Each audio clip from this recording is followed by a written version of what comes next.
So now let me. I've went ahead and started the YouTube. Okay. Let me.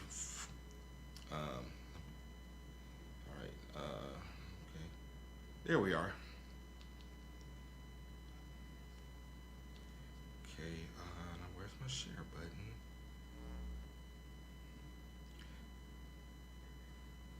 Oh, we have any bottles of water? I don't have bottle. We do have a water cooler. I Okay. can pour you a cup. Let me get this Okay, no worries, shared. no worries.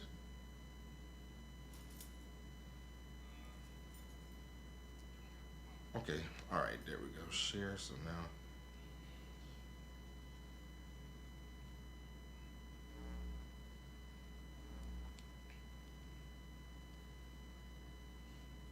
So I've shared this. Let me go get your water. Thank you. In about 3 minutes, we'll go ahead and start the Facebook. Are you sure you're good on the fan speed? I'm great, thank Okay. you. Studio open. Studio closed.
Studio open. Studio closed. Thank you so much. You're welcome.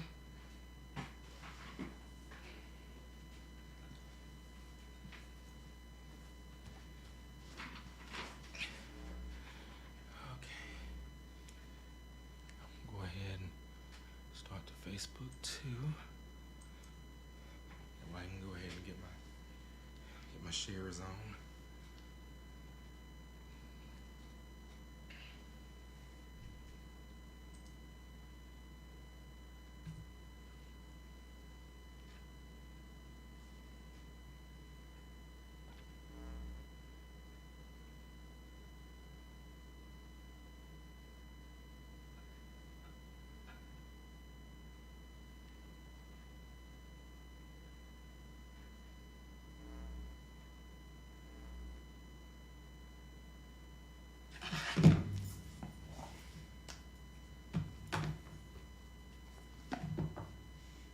Yep, Provost Jones Branch, I like that.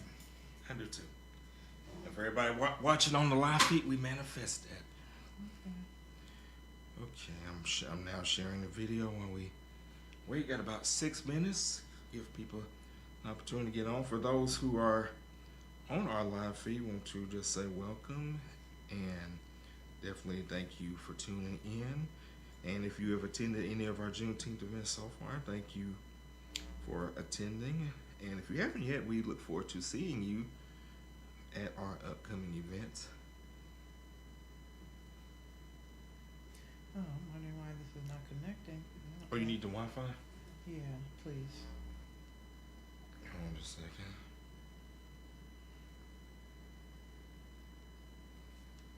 Which one?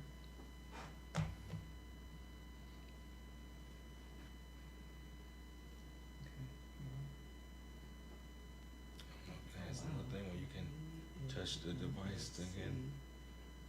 Oh, I don't know nothing about that.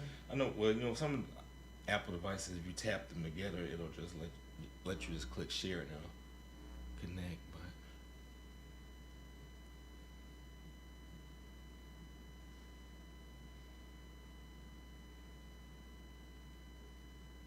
Let's see if I can do it.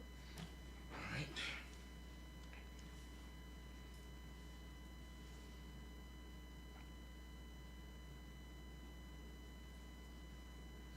So we can go ahead and just pull the mic up close to you, and Do I need to wear the headphones? you don't have to. Like I said, if I can't hear you, I'll tell you to move it closer. Okay, good deal. That way you can focus on doing what you do. So if you are watching, go ahead and share this video. We're also streaming live on YouTube, where your family able to I'm get on it. hopefully. Let me call my mom right quick. Okay. Got-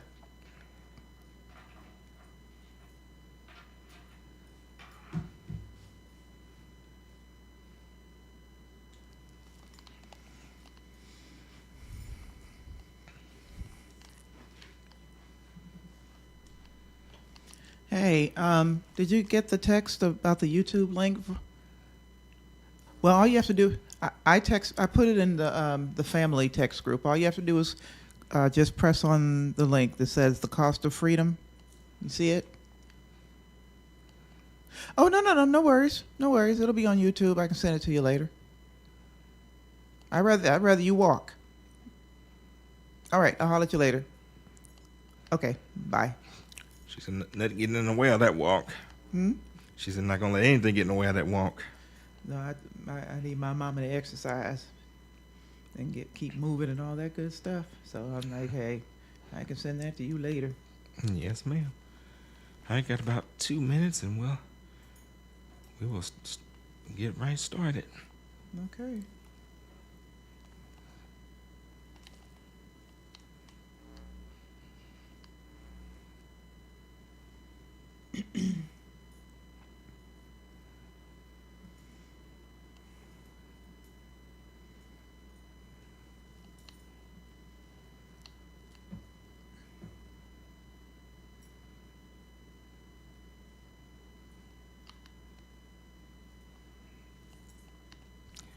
And of course, I would be remiss if I didn't remind everyone to be sure on Juneteenth itself to check out a couple wonderful events. It's going to be a jazz concert at the Cricket County Jonesboro Public Library starting at 6 o'clock p.m. And then our fireworks finale will be at University Lions Park. Gates open at 8:30, and fireworks will start around about 9:15, as soon as it get good and dark. So definitely make sure that you include that plan. You calendar. We got about 45 seconds.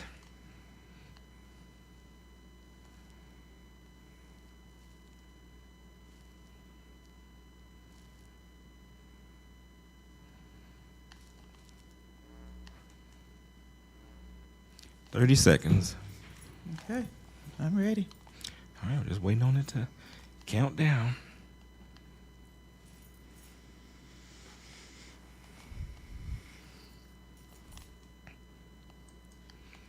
Hit this record button.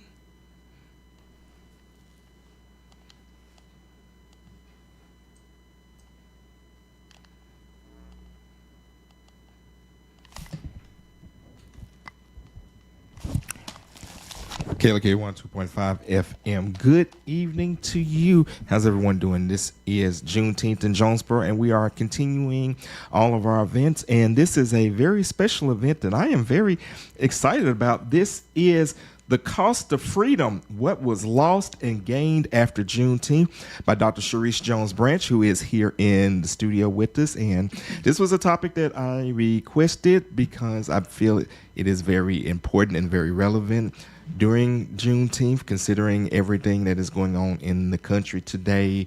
That it is very important that we know that the freedom that we have, it was not free and it is still not free. We still have to continue fighting for it, just as we have fought in years past. So we're not going to waste any time. I'm going to go ahead and get right into it. But before I do the introduction of Dr. Jones-Branch, if you are watching this video, please share it far and please share it wide. So with that being said, Dr. Cherisse Jones Branch is the Dean of the College of Liberal Arts and Communication and Professor of History at Arkansas State University.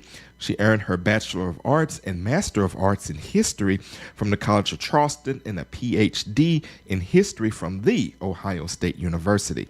A rural, women's, and African American history scholar, Dr. Jones Branch is the author of Crossing the Line, Women in Interracial Activism in South Carolina During and After World War II, Better Living by Their Own Bootstraps, Black Women's Activism in Rural Arkansas, 1913 to 1965, and co-editor of Arkansas Women, Their Lives and Times.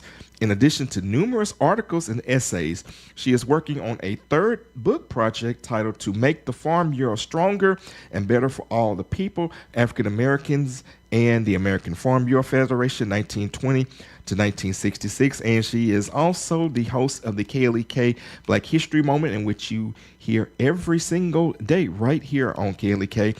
And Dr. Jones Branch is additionally a U.S. Army Persian Gulf War veteran, so we definitely thank her for her service. So with that said, we will now begin our presentation. Thank you so much. And I'm very glad and always deeply honored when I have an opportunity to come on KLEK and talk about my passion, which will always be my passion, even though I am a full-time administrator now and will remain so for the foreseeable future. But this is always going to be my first love.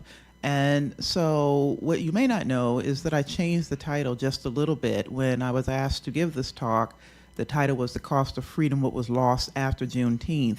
And I thought I needed to say a bit more than that, because it's never just about what was lost. Even when there's loss, there are always gains, and I wanted to share some of that with all of you this evening. So if we can just go ahead and get started with the first slide. So many of you have heard about the Emancipation Proclamation in 1863, and this is just a copy of what it would have looked like from the Smithsonian National Museum of African American History and Culture in Washington, D.C., which, by the way, if you've never had an opportunity to go there, you absolutely should, so that you can see all these very important things in African American history. I think it's important to stop there. It's important to start there, rather, because we need to know what Juneteenth is built on. And so one of the things that I did when I was putting this together is that I found some examples here from Arkansas specifically, just to demonstrate how important Emancipation Day was. And in some instances, it was celebrated anywhere from January all the way through July and August. So you see here, one of the earliest celebrations in Arkansas was in Fort Smith in northwestern Arkansas, very close to Oklahoma, in 1896. And as you can see here, it's positioned as the Negro's 4th of July. And you can see all these other examples of celebrations throughout various parts of Arkansas. And I actually included one from my hometown in Charleston, South Carolina. When I was growing up there, Emancipation Day was a very big deal. There was always a celebration on January 1st, and I remember going into downtown Charleston and seeing the celebration, which was typically a parade. So all of these examples from across the state, just to let you know just how important this celebration remained in the late 19th century and even into the 20th century. Next slide, please. This is just another example of Emancipation Day in Arkansas, once again from the Fort Smith record. And one of the things that I think is important to highlight, again, we're not just talking about losses, we're talking about what was gained. And as you can see here in this article, this Emancipation Day in 1900 was celebrated at Yossenberger's Park. And this was a park that was owned by Mame Stewart Yossenberger, who was a very wealthy African-American woman in Fort Smith. She actually graduated from college with W.E.B. Du Bois. They all went to Fisk University. So if you ever look up that famous picture of Du Bois when he graduated from college, she's standing in that image right next to him. But I think what's important to note is that while much about this period and the years that followed were very difficult for African Americans, there were successes. There were many successes, as a matter of fact, one of which is in the case of Mame Stewart Yossenberger. She and her husband owned numerous businesses, and she was fairly wealthy. She was also very well known as a member of the Arkansas Association of Colored Women. So I think it's important to know that because there were places where black people could not go and celebrate because of Jim Crow laws, whether they were on the books or they were the custom, African Americans did have their own spots, parks, buildings, other establishments, so on and so forth, where they could go and celebrate Emancipation Day. Next slide, please. So I want to talk a little bit about what Juneteenth is, and many of you probably already know this, but for those of you who don't, on June 19th, 1865, Major General Granger arrived in Galveston, Texas to enforce a new law that ended slavery. And once again, this is after enslaved black people had been freed by the Emancipation Proclamation. So what we're talking about here is a situation that is in fact delayed emancipation. And the first Juneteenth celebration occurred on June 19th, the following year, 1866. And some people would refer to this as America's second Independence Day. So you can see here the General Order number 3 from the Headquarters District of Texas. And you can see here that while they're all free, here are the requirements. Remain quietly at their present home and work for wages. They will not be able to collect at military posts. They will not be supported by idleness, so on and so forth. So you're already perpetuating the stereotype that once you no longer can control these people's labor, that they must be somehow lazy or will indulge in idleness. Also, they're being encouraged to remain on the land where they've been working. Next slide, please. And I found this image because I just wanted to give everybody a timeline of how we get from the Emancipation Proclamation, which goes into immediate effect in all the areas that are in red, to Proclamation enforcement in 1863, 1864, and then you have Proclamation enforcement in 1865 and Juneteenth in 1865. And if you'll notice here, the amount of time that this takes to spread throughout the South. So it's not that people were unaware of the Emancipation Proclamation in Texas, it's just that it wasn't being enforced in the way it was in other parts of the South, namely South Carolina, which is where I grew up. Next slide, please. And so the question that you ask, that one should ask about this, is that you have the Emancipation Proclamation, you also have Juneteenth, but the question remains, how free is free? So what we know is that slavery ends with the 13th Amendment, which was ratified later in 1865 on December 6th. But if you can see this document and you can take a look at it, it says, neither slavery nor involuntary servitude, except as a punishment for a crime whereof the party shall have been duly convicted, shall exist within the United States or any place subject to their jurisdiction. So what does that mean? Yes, there's liberation, there's freedom, but if you are convicted of a crime, then your freedom is revoked. And so there are countless examples of this throughout the 20th century, and one could argue even into the 21st century. Also, you're being emancipated in a hostile environment with no guarantee of, very little guarantee of protection, no land, no safety, no equality, in a nation that believes that black people are unprepared for full citizenship. But I think the thing that's important to keep in mind is that just because you've determined that they were unprepared does not mean that they thought of themselves as unprepared and that they did not embrace full citizenship. Next slide, please. And so this is an example here of what I mean. So between 1865 and 1877, this is a period of rebuilding. It also is a period where black political participation increases, and these are some specific Arkansas examples. So you've got Fred Davis, who is noted in 1912 as a prominent Negro politician. And I say all this to say that while Reconstruction ends in 1877, that doesn't mean that black political participation ends. And even when black political participation is drastically reduced, it doesn't mean that black political participation ends. And so I wanted to dispel that myth right away. But as you can see here in the case of Fred Davis, he has gone to Chicago. He was a delegate at the National Republican Convention. You know, he represented Arkansas in 1912. If you go even further back, you have David Parks, who was a prominent politician and ex-alderman in Pine Bluff. And in 1868, you have people like William H. Gray, who lived in Helena, Arkansas, even though that's not where he was from originally. He was originally from D.C., but he was a Republican member of the 1868 State Constitutional Convention and the Arkansas General Assembly. So again, when you're arguing that people aren't ready for citizenship, well, that's an argument, but that's not necessarily how people see themselves. Next slide, please. And of course, this is a very famous image from 1872 of the first colored senator and representatives. So political participation was very important to African Americans. They sought it often. They tried to hold on to it as long as they did.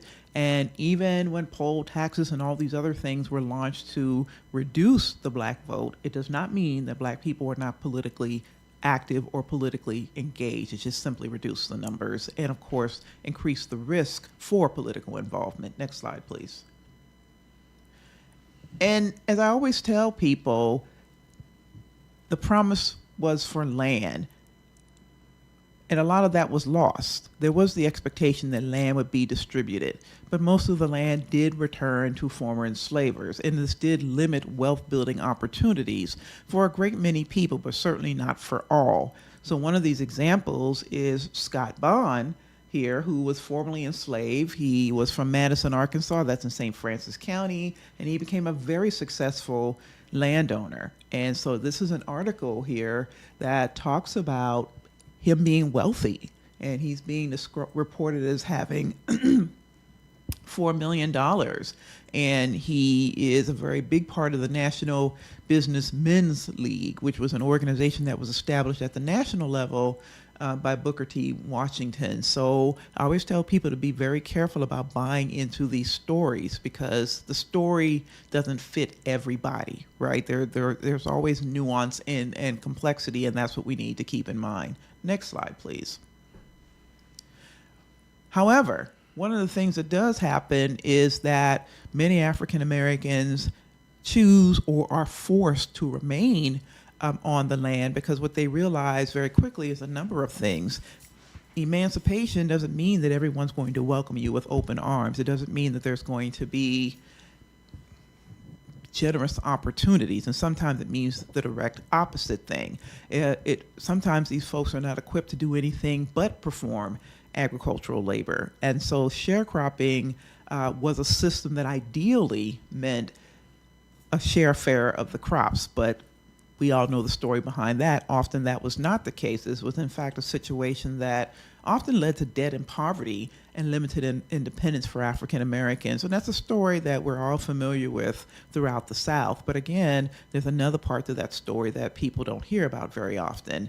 And that is that not every African American was a sharecropper. Some African Americans were landowners who had sharecroppers working for them. So that's what I mean when I say you have to complicate these narratives. There is a story, but there are other stories that aren't being told. Next slide, please. One of the other things that African Americans have to deal with during this period in our history is what's called black codes. Now, I have to say at the outset that black codes were not passed in Arkansas. They were passed in places like Mississippi, where it says that you can intermarry with each other, but you can't marry other people. The clerk of probate will keep separate records. You can't live in certain places. You have to have lawful employment, which means that you have to be working for someone, and typically that's going to be a landowner. And if you're not working for someone else, you're considered a vagrant. So being unemployed means you must be a vagrant. And often what that means is that African Americans, men and women, are put into the system, and they do a lot of the work that builds Arkansas, that clears forests and lays down train tracks and things like that, simply because they couldn't account for their labor. And because that labor wasn't being controlled by someone else, then that means that they're a vagrant. So it does limit their freedom. It does restrict movement and rights. And so although these laws are not necessarily passed in Arkansas, so in Arkansas you can make contracts, you can own real estate, you can own personal property. There is no vagrancy law per se, but you can't attend school with white people. You can't vote without other restrictions being in play, or you can't vote in some instances, or I should say it's incredibly difficult to vote at a certain point. And it also has restrictions for other people. So you can't sell land or give land to freedmen, freed Negroes, people of mixed race, firearms. You can't give them any sort of weapons. So all of these things are done to keep what is perceived as a dangerous population under control. Next slide, please. And violence and intimidation is very much a fact of life throughout the South. Whenever African Americans attempt to access political advocacy, try to vote, try to run for political office, sometimes the result of that is violence. And often the violence is not because of black failure, it is because of black success. So in this example from Memphis, Tennessee, you see there that they're burning a schoolhouse. So things like building a school and accessing education is enough to incite violence in some of these spaces. Next slide. Convict leasing is another. It's, again, arresting people on things like vagrancy, or you are committed of some sort of ridiculous crime that's on the books. And what does that mean? You get arrested and you get put into the system, and now you're doing the work for the state. So it's another way to extend enslavement. It's dangerous. It is an exploitative system. And often these are young black men who are put into these systems. Not exclusively, but often it's black men. And many of them don't survive the system because food is limited, accommodations are limited, medical care is almost non-existent. And so this is just a terrible situation for one to be forced into. And of course, in many instances, when you are arrested, you are actually guilty and there's no interest in trying to prove you innocent. Next slide. And so there's a social and psychological cost that comes with all of this. But as I said before, I don't want to just talk about this in terms of all the ways that it harms African Americans. I also want to talk about black agency and autonomy, and that needs to be a thread throughout all of this. In fact, it is a thread throughout all of this. And so even though emancipation is some semblance of freedom, I put big air quotes around that, what it also leads to is a lot of heartbreak, but resilience and determination. So in this example, there are the social and psychological costs that come along with the determination to reunify families. And so well into the late 19th and even in the early 20th century, people are still trying to reunify their families. So you can see in this example where this gentleman, A.T. Clark, talks about living in Georgia, and then he had a sister. He's trying to put his family back together. And by this point, he's no longer in Georgia. He's actually living in Jefferson County, Arkansas. And that's another very important story as well, which is that thousands of African Americans actually leave South Carolina, Georgia, Louisiana, Mississippi, places like that, and they come to Arkansas. But they're still trying to put their families together. So if you ever take a look at the Southwestern Christian Advocate, you'll see thousands of articles of people well into the late 19th and early 20th century trying to reunify their families and really only being able to rely on memory. The last time I saw so-and-so, they were in X, Y, and Z place. If you learn anything about them, please let me know. I'm living in Jefferson County, Arkansas, or somewhere else. So this is a very difficult situation, one that often results in heartbreak, but it also demonstrates, again, the determination of these folks to exercise the kind of freedom that allows them to at least attempt to reunify their families. Next slide. And so as I bring this very quick talk to an end, I want to point out that while these are very difficult years, and yes, we can talk about loss in the aftermath of Juneteenth, I want people to know that there is a lot of success. And so if you take a look at this, and these are all from Arkansas. There's one from Tennessee. But as you can see here, in the late 19th, early 20th century, there are black doctors. There are black business owners like the W.E. Yosenberger, Mame Stewart Yosenberger, whom I mentioned earlier. That was her husband. He was an undertaker. He was an embalmer. And you can see in this slide, this image up at the top here, where she's buying land. So they're real estate transactions. So they're purchasing land. In Memphis, Tennessee, you've got people like Bob Church, who was a millionaire, one of the first African-American millionaires in the South, who again did what? Purchase real estate. So there's way more to this story than a lot of people realize. And again, you see the same sort of thing where the Negro State Business League meets in Little Rock. These are black businessmen. These are business owners who meet every year to talk about business, how to expand their business, best business practices, so on and so forth. And I could have a whole other presentation on the educators and the schools that they build and the fraternal organizations they build to sustain black communities. The list goes on and on and on and on and on. Next slide, please. So what are the takeaways from all of this? When we think about Juneteenth, it celebrates freedom, and in my mind, and Brazilians. It's also a reflection of black achievement, because we're talking about people who within 30 years after emancipation, after Juneteenth, they are building communities. And let me be clear, it's not the first time they're building communities. They've been doing this all along. But they are thriving. They are growing. It also reflects the past and ongoing struggle to secure and protect civil rights. That's not the work that they start doing in the 1950s and 1960s. They've been doing it all along. So when we talk about what was lost after Juneteenth, you can't just talk about what was lost. You also have to talk about what remained, what was gained, and also what grew stronger because of the limitations, because they recognized the world that they were living in. They had to understand how to pivot and how to be clever about what they were doing so that they could grow their communities. So when we talk about progress and achievement in black communities, let's think about 9th Street in Little Rock. Let's talk about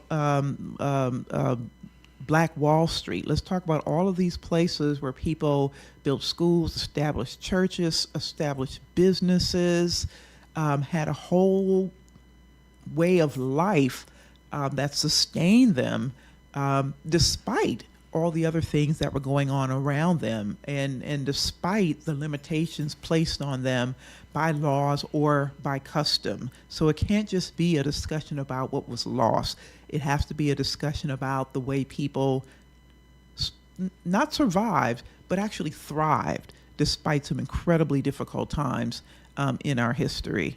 And so that's the note that I want to leave you with today. I thank you so very much for your time. And please remember that Juneteenth matters for all the reasons that I've just discussed. Thank you. And thank you so much, Dr. Jones Branch.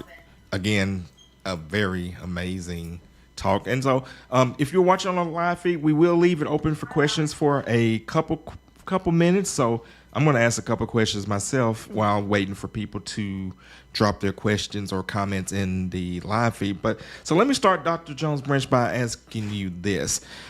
During your research on this project, what was something that really either stood out to you and or surprised you?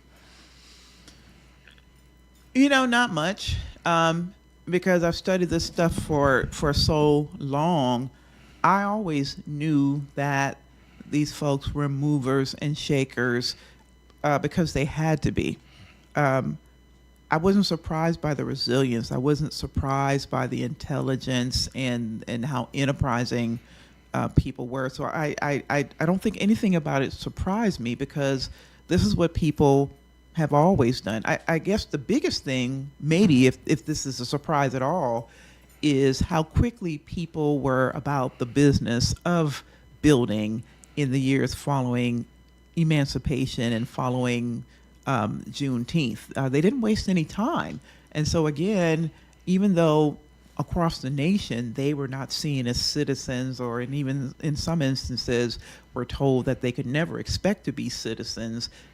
That's not how they understood themselves. And we're not talking about people who had tons of education, right? People like the example I showed you of when I mentioned Pickens Black down in Newport, Arkansas. He didn't have a whole lot of education, but this was a black man who had been enslaved in Alabama, came to Arkansas. He died in 1955, but he had a whole town, a self-sustained town. And he owned somewhere between 8,000 and 10,000 acres of land. And we're talking about a man back in the 40s and 50s. They were calling him, everybody was calling him Mr. Black. Amazing. So my next question would be, applying to today, what are some of the lessons that can be applied today? Because again, some of the same things that were being fought for then are being fought for in real time, even as we speak. The work is never ending, and we have history to look back on, if you know what that history is. And I've often told people that there's not much that's new. Look at the patterns of the past. Look at what people were dealing with before, and take a lesson from their determination. Take a lesson from what they built, despite the fact that people were destroying their communities and destroying their stores and all these other things that were happening. You know what these folks did? They built again, and they kept building. What would you say mentally were the challenges that these African Americans who learned of their freedom that they had to face as they made that transition? Fear. Extreme fear, I would imagine. Although, I would also say, along with that fear, excitement over the fact that no one owns your body and your labor any longer, and that you are free to make choices and free to move. But that's also coupled with the fear of what that means in a world that only understands you as enslaved labor and doesn't really even understand you as being human. And so you might be free, you might be liberated, but you still have to go out into the world and contend with folks who don't think you should be. All right. We got some comments, and we got a question on Facebook. Is this your sister, Erica James, I believe? No, Miss James, we work together at Arkansas State. Okay, she says, thank you, Dr. Cherisse Jones-Branch, for this information. Dr. Carlita Moore says, wonderful presentation. Amanda Donovan says, wonderful presentation, Dr. Branch. And Dr. Moore has a question. She says, what is the best advice you can give to us based on the past to aid us in moving forward? Learn your history and learn how these folks kept moving forward. One of the things that irritates me is when there's a T-shirt out there that says, I'm not like my ancestors, or something like that. That actually irritates me as well. Yeah, that irritates me. It's like, well, if you knew anything about this history, you wouldn't say that. You would recognize what utter nonsense that is. You know what these people have been through so that we can be here today, and what they've survived and what they built that we're still building on today. Well, and just to add to that, when I hear that they say, wait, they like almost snarking that the ancestors just took it lying down, but several of them did fight back. Fought back in several ways. And that's the other thing that people bear in mind. It's like, okay, so what do you know about this to arrive at that particular, conclusion? But how do you know how many different ways people can fight back? Getting an education at a time when it was dangerous and people were burning down schools, that's an act of resistance, right? Moving away to start a new life so that you can have something better for your children and maybe for yourself, that's an act of resistance. They didn't take anything lying down. All right. Katrina Lucio drops some hearts. Donna Shelton says, yes, learn your history, and thousands fought back. All right, so you have any more questions coming? Keep them coming. We'll probably keep it over about another 5 minutes. Want to make sure we give everyone the opportunity to ask a question that wants to. Brittany Newsom says, great presentation. All I can say is Dr. Jones never misses. Jones Branch never misses. She never misses. Okay, so one thing that, if you know Dr. Jones Branch, she always loves to tie history to Arkansas. It can be anything going on anywhere in the country. She's going to tie that history to And Arkansas. abroad. And abroad. South Carolina, abroad, in Arkansas. So bringing it to Arkansas, what was something that you thought was very interesting about this that tied to Arkansas? Because even though this was the story of what happened in Galveston, Texas, but kind of go a little bit more into the Arkansas connection of it. Well, I mean, again, geographically, we're very close to Texas, you know, True. for starters. And when you think about it, of course, this spread to Arkansas because we're right there. I mean, was it Texarkana, Arkansas? And people travel. And again, people are leaving the South and moving to Arkansas.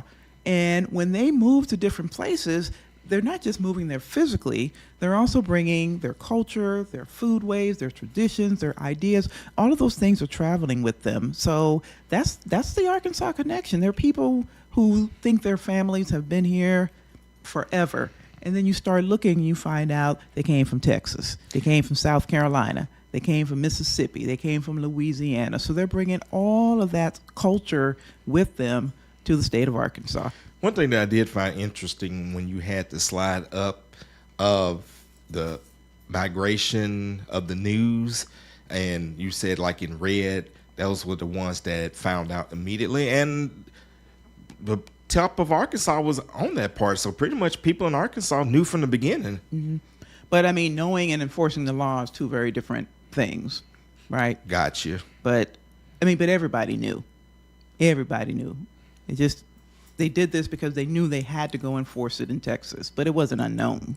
Gotcha. All right. Well, I don't see any other comments online. So, Dr. Jones Branch, any final reflections, anything else that you just want to leave with us before we get off of here tonight? Like I'm always telling people, read history.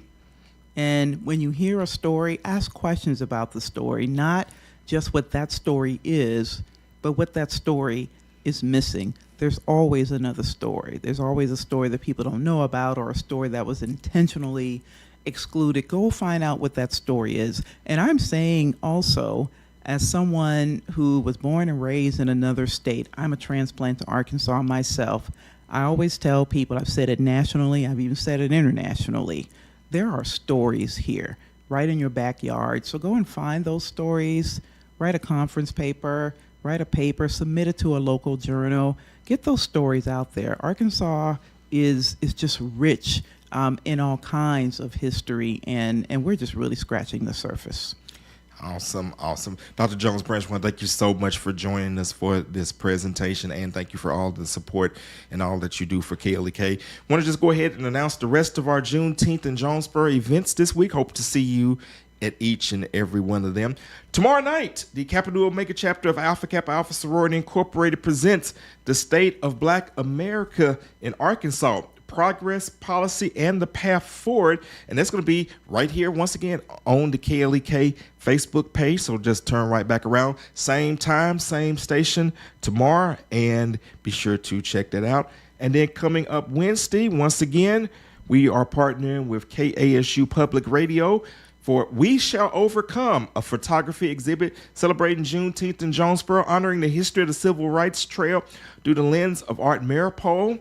And that is going to be from 5:30 to 7 in the Liberal Arts Building. So you might just see Dr. Jones Branch make an appearance. Her office is right down the way from where we'll be at. And that address for that is 2401 Aggie Road in Jonesboro. And they're going to have entertainment by the United Voices Gospel Choir, directed by Dr. Marcus J. Ruff. And as I mentioned at the community fair, that they are making history on campus. Under the direction of Dr. Ruff, students in the United Voices Choir now can get college credit for participating and also earn scholarships. So they are doing some great things, and they sound good. So And they have robes now. Oh, they got the choir robes. They have choir robes now. Oh yeah. They're I'm beautiful. always gonna be there, but I'm definitely looking forward to that as well. So you definitely got to make sure that you check that out. And then for all of my we're going to go for some choir singing to a live band. That's right. Coming up Thursday at Legends Barbecue Smokehouse, it is going to be the Juneteenth Jam featuring Mark Echols Jr. And he's going to be performing songs. Some of them you hear right here on KLEK from his brand new album, The Room Session. Doors open at 6 o'clock p.m. Showtime 7 o'clock p.m. It's going to be at Legends Barbecue Smokehouse, 1025 West Johnson Avenue. It is $10 admission. It's one of the very, very few events we actually do charge for. Everything has so far been free, and it's going to be a great show. You're going to get to enjoy some good barbecue, some good fellowship, and also a great live band. And then Friday, Juneteenth itself, lots of great things going on. It's going to be a block party at Hood Rose. Now, this is a Hood Rose event, but we are supporting each other, KLEK. We're supporting everyone that's doing things on Juneteenth, and that's going to be all day long. They're going to have different specials that'll be available. And my guy DJ Ice Tray, my frat DJ Ice Tray, and my guy DJ King Vic, they will be on the ones and twos all day. We will be broadcasting live, KLEK. And then 6 o'clock p.m., the Baritone Jazz Junction being put on by the Craighead County Jonesboro Public Library. That's right. So you're going to get an R&B live band Thursday. Then you're going to get a jazz concert that Friday, 6 o'clock. And then after that, everyone just go ahead and mosey on over to University Lions Park for the fireworks finale. The gates will open at 8:30 p.m. Fireworks will kick off right around 9:15-ish, soon as it gets good and dark. And if you still got the unction to get out and party, unlike myself and Dr. Branch, Right.